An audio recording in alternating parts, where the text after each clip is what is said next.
आखिर कौन थे वो भगवान परशुराम जी के 4 शक्तिशाली शिष्य जिन्हें देखकर भगवान श्री कृष्ण भी नतमस्तक हो गए थे। पहले नंबर पर मौजूद शिष्य तो स्वयं भगवान का ही अवतार हैं। रामायण और महाभारत ये दो ऐसी धर्म गाथाएं हैं जिसमें भगवान विष्णु के ऐसे शक्तिशाली अवतार मौजूद हैं जिन्हें क्रोध दिलाने पर स्वयं देवता भी कांप उठते थे, जिनके शक्तियों के समक्ष 2 अक्षौणी सेना भी धरती में समा गई थी, जिन्होंने अपने पिता के खून का बदला 64 राजवंशी क्षत्रियों को मार कर लिया था। उनके इस क्रोध को शांत करने के लिए स्वयं बजरंगबली ने भगवान परशुराम से कई माह तक युद्ध किया था। इसके बाद भगवान परशुराम अपने क्रोध को शांत करके महादेव की यज्ञ करने की ठानी। उन्होंने अपने शक्तियों के सही उपयोग के लिए शिष्यों को शिक्षा देने की ठानी। तब भगवान परशुराम ने 3 ऐसे शिष्यों को शिक्षा दी जिन्हें हराने के लिए स्वयं भगवान श्री कृष्ण को भी छल करना पड़ा। परशुराम जी के ऐसे दिग्विजय शिष्य जो बेहद ही शक्तिशाली थे, और यदि भगवान श्री कृष्ण महाभारत के युद्ध में खड़े न होते तो ये तीनों भगवान परशुराम के शिष्य बिना किसी सेना की सहायता के महाभारत युद्ध को 5-6 दिनों में ही समाप्त कर देते।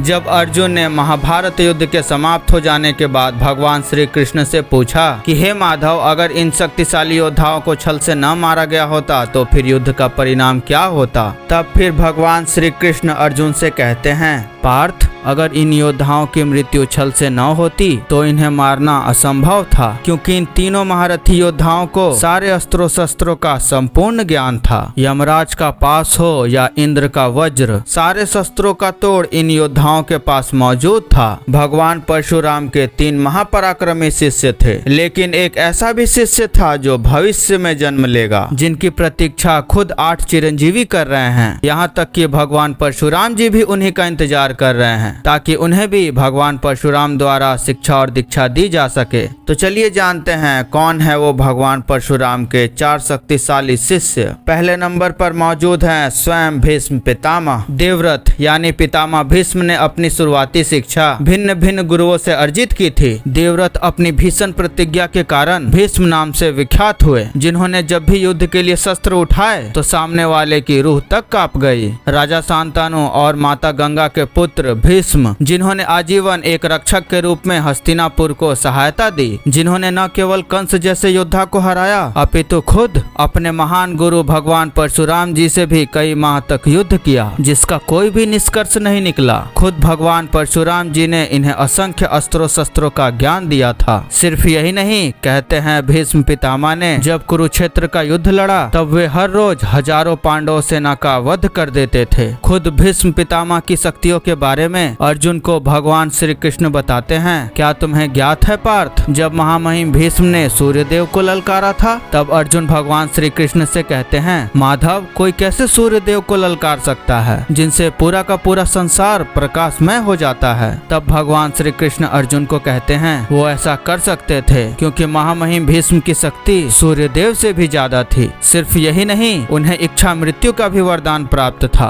और कहते हैं कि उन्होंने ही पांडवों को अपनी मृत्यु का राज बताया था, जिसके चलते पांडवों ने उन्हें बाणों की सरसैया पर लेटा दिया, और इस तरह महाभारत खत्म होने के उपरांत सूर्य अस्त्र हुआ और भीष्म पितामह इस संसार को छोड़कर चले गए। अब बात करते हैं भगवान परशुराम जी के दूसरे शिष्य की, जो बेहद ही शक्तिशाली थे। वो कोई और नहीं बल्कि खुद पांडवों और कौरवों के गुरु द्रोणाचार्य थे। परशुराम जी ने गुरु द्रोण को प्रयोग, रहस्य तथा संहार विधि सहित संपूर्ण अस्त्रों शस्त्रों का ज्ञान प्रदान किया था तथा संपूर्ण धनुर्वेद का भी उपदेश दिया था। ये सब ग्रहण करके गुरु द्रोण अस्त्र विद्या के पूरे पंडित हो गए थे। कहते हैं गुरु द्रोणाचार्य के पास इतनी शक्ति थी कि अगर वे अपने धनुष को छोड़ के भी युद्ध करते तब भी वे पांडवों की आधी सेना का विध्वंस कर सकते थे, वो भी सिर्फ अपने हाथों के बलबूते पर। गुरु द्रोण भी कई सारे अस्त्रों शस्त्रों के ज्ञाता थे। उनमें इतना बल था कि वो अकेले ही कई राज्यों को जीतने की क्षमता रखते थे। उन्हें भी गुरु परशुराम से असंख्य अस्त्रों शस्त्रों की प्राप्ति हुई थी। द्रोणाचार्य ही दोनों तरफ के सेनाओं को ज्ञान देने वाले गुरु माने जाते हैं। उनके पास हर शस्त्र को चलाने का ज्ञान था। इनमें नारायणास्त्र, पाशुपतास्त्र और ब्रह्मास्त्र जैसे भयंकर अस्त्र शामिल हैं। वैसे तो महाभारत के युद्ध में गुरु द्रोणाचार्य को सीधे तौर पर पराजित नहीं किया जा सकता था। तब भगवान श्री कृष्ण ने भीम से कहकर एक अश्वत्थामा नामक हाथी को मरवा दिया और हर तरफ यह खबर फैला दी कि अश्वत्थामा मारा गया। और यह सुनकर गुरु गुरु द्रोणाचार्य ने अपने हथियार डाल दिए, क्योंकि उन्हें लगा कि उनके पुत्र अश्वत्थामा की मृत्यु हो गई है। और तब दृष्टिद्युम्न, जो कि स्वयं पांचाल राज के राजा द्रौपद के पुत्र थे, उन्होंने द्रोणाचार्य का सर धड़ से अलग कर दिया। गुरु द्रोणाचार्य को छल से ही मारा गया, अन्यथा इन्हें मार पाना किसी के भी बस की बात नहीं थी। अब बात करते हैं भगवान परशुराम के तीसरे शक्तिशाली शिष्य की और उनके सबसे प्रिय शिष्य की, जो कोई और नहीं बल्कि सूर्यपुत्र कर्ण थे। सूर्यपुत्र कर्ण निसंदेह ही एक शक्तिशाली योद्धा थे।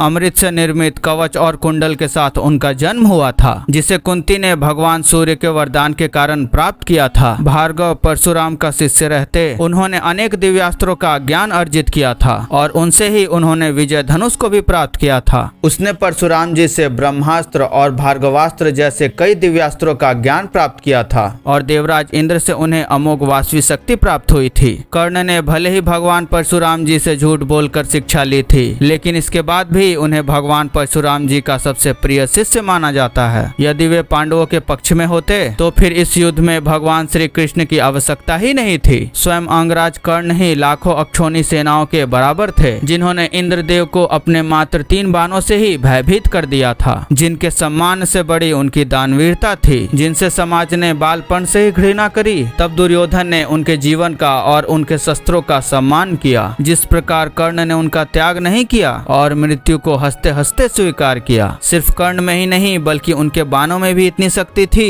कि वे बजरंग बली के होते हुए भी अर्जुन के रथ को 3 अंगुली पीछे खिसका दिया करते थे, और वो भी बल्कि एक बार नहीं कई बार ऐसा उन्होंने किया था। अर्जुन का रथ, जिनके ध्वज पर स्वयं हनुमान जी विराजमान थे और जिनके सारथी स्वयं भगवान श्री कृष्ण थे। सिर्फ यही नहीं, जिस जरासंध को मारने के लिए भीम को इतना समय लग रहा था, जिसे भीम ने भगवान श्री कृष्ण की सहायता से मारा था, वो बहुत ही आसानी से कर्ण के हाथों मारा जाता। कर्ण ने कई बार जरासंध को परास्त भी किया था। कर्ण एक ऐसा योद्धा था जो बिना किसी की आवश्यकता के जरासंध को परास्त करना उसके लिए बहुत ही मामूली सी बात थी। उन्हें ज्ञात था कि जरासंध की मृत्यु कैसे होगी, परंतु कर्ण ने मित्रता के कारण जरासंध को जीवित छोड़ दिया। कर्ण की तारीफ स्वयं भगवान श्री कृष्ण भी किया करते थे, क्योंकि वे जानते थे कि कर्ण बेहद ही शक्तिशाली हैं और उन्हें केवल छल की सहायता से ही मारा जा सकता है। कर्ण बचपन से ही सूर्यदेव के आशीर्वाद स्वरूप मिले कवच और कुंडल के साथ जन्मे थे, जिसे छल का सहारा लेकर स्वयं देवराज इंद्र ने उनका कवच और कुंडल उतरवा दिया।